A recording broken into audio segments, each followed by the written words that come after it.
8 days of diapers. Scene I, wishing. So do you get presents every night? That, along with is there a Hanukah bush, was the extent of Andy's friend's interest in Hanukah, in the entirety of his faith, actually. And though Andy felt confident enough to answer, gifts were usually exchanged during the first 2 nights and there was no bush, just a menorah, there was plenty about his religion that mystified him. There was the Hebrew language with its harsh, guttural sounds and funky alphabet, the holidays whose names he mixed up and whose meanings were reduced to dietary prescriptions, dairy on Shavuos, Hamantashen on Purim, nothing at all on Yom Kippur, the dozens of other things, large and small, which separated him from his friends, who were Episcopalian or Catholic and claimed Sunday as their day of worship and had no need for any tongue but plain Old English. Andy was 12 now, his bar mitzvah less than a year away, and he could feel those differences creeping up on him, threatening to sever his tenuous grip on normal. Deep down, however, he knew it was not his religion which risked turning him into a pariah, that he would feel the same anxiety if his last name was Smith instead of Greenbaum. It had to do with what he liked, which, he guessed, had to do with who he was. Take his bike, for instance. He had it since he was 7 and though he'd had to have the seat raised a few times, he liked it just fine when he was riding alone. It was familiar, comfortable, and reliable. When he rode with friends, however, it embarrassed him. It was clearly a kid's bike, a blue single-speed Schwinn which once housed training wheels.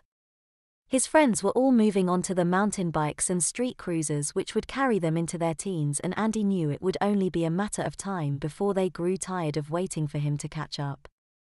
It was the same thing with video games.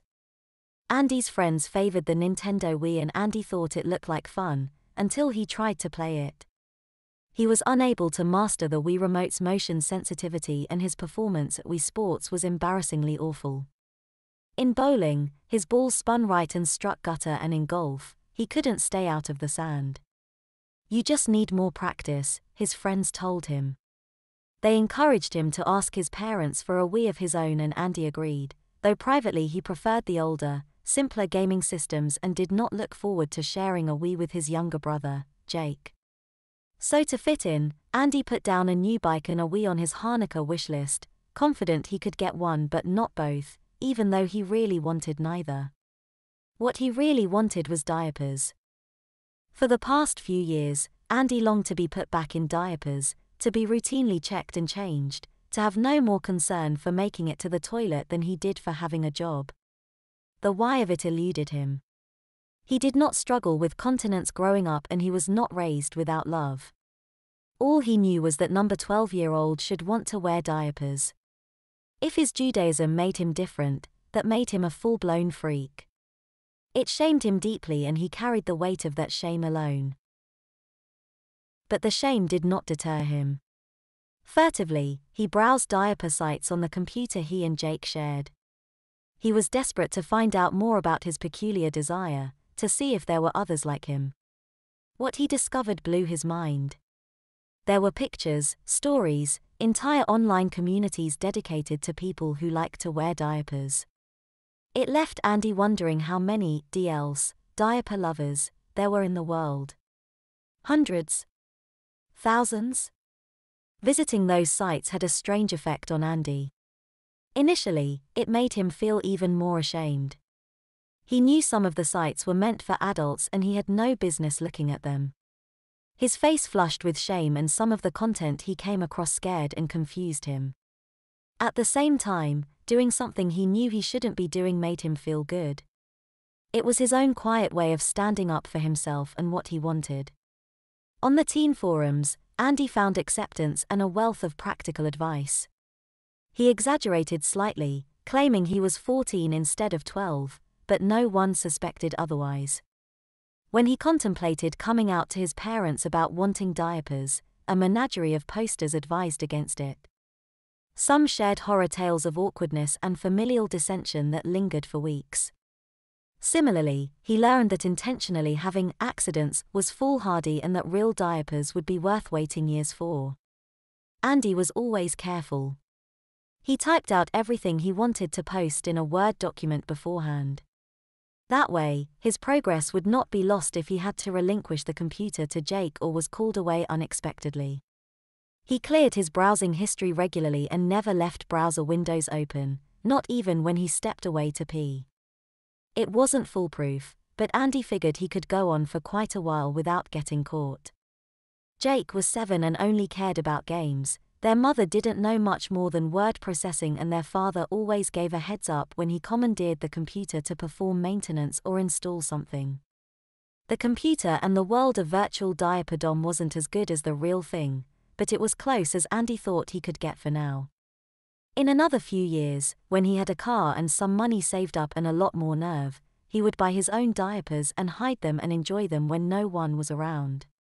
In the meantime, however, he began clearing imaginary space in the garage or in front of the TV for the bike or the Wii and practiced his gracious smile for when he would undoubtedly receive them. Hanukah started on a Friday that year. It would be over days before Christmas began, meaning Andy would not have off from school. Jake insisted this was a rip-off, but Andy knew better. All the important stuff happened at night anyway. That Wednesday, Andy came home from school to find his father's car in the driveway. This was not unusual. His father was a dentist, and when his patients cancelled or no-showed their appointments, he headed home. Sure enough, he found his father seated at the kitchen table. His mother was there, too, and they both looked as if they'd been waiting for his arrival. They said they wanted to talk. It could have been anything. It could have been more bar mitzvah planning or something about his brother, since they weren't waiting until Jake got home in order to talk to him. Yet Andy couldn't shake the feeling that his secret had been discovered. He felt his heart beat fast and hard in his chest, and it took every ounce of self-control he could muster to not break down right there. "What about?" he asked. He dropped his backpack by the door and pulled up a high-backed wooden chair. "I needed to print up a list of odds and ends and last-minute gifts," his mother explained. "When I opened Word, what do you think I found?" Andy felt like punching himself. He'd been in a hurry that morning and ended up hitting the off button on the computer instead of shutting it down like he was supposed to. That meant the next person to open Word would see a recovered document, his document. Normally, that next person was Andy himself. The middle school let out earlier than the elementary school and he always beat Jake home, but today it was his mother. Of all the days to get caught, this was the worst. The post he'd started on that morning was in response to a Christmas wish list thread. Needless to say, he amended it to Hanukah. And needless to say, he put down diapers. "I'm sorry," he mumbled, staring down at the floor. His eyes focused on the grey swirls frozen in the white tile. The floor looked hard enough to crack a skull, but at that moment, he thought it would be softer than either of his parents' faces. "How long have you wanted this?" his mother asked. Slowly, Andy lifted his head. He was surprised to discover that his parents weren't angry. They were concerned and a little bewildered, but not mad. "A long time," Andy replied. "I don't know why. I kinda wish that I didn't, but I do." His mother and father exchanged long glances, their eyes blank slates for Andy to project his anxiety. "What if they try to have me sent away?" he thought. "What if?" "Your mother and I talked this over," his father said. "And I also discussed it with a doctor in my building, someone who works with children. We feel," he paused, looking to his wife for confirmation, and Andy's mother nodded with her lips pressed tightly together, "that if this is something you want, something you really want, that we should let you have it." Andy couldn't believe what he was hearing. His mouth fell open to issue a response, but it was as if he temporarily forgot how to speak. He managed to blurt out an "I" and let shocked silence fill its wake. "It's okay," his mother told him, smiling now while she patted his back. He looked at her, at both of them, and wanted a "why," only he didn't, not if it cost him or complicated this most unexpected of victories. "We still love you." Andy relaxed slightly after that. The pressure was gone, but a lot of uncertainty remained. They said they would give him what he wanted, but for how long? Was there a catch? There had to be. What, exactly, am I getting? He asked. Diapers for Hanukah, his mother told him. And you'll be wearing them all 8 days or until the package runs out. That ought to get this out of your system. Andy picked up on her subtle disapproval, but he didn't care. He felt like he'd struck jackpot.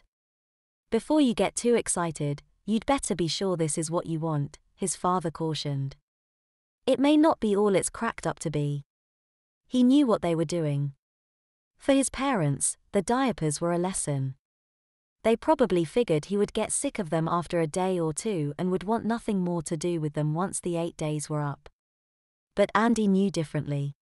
This was a golden opportunity and he'd be an idiot not to take it. Yes, I want it, he told them, practically giddy with excitement. I want it a lot.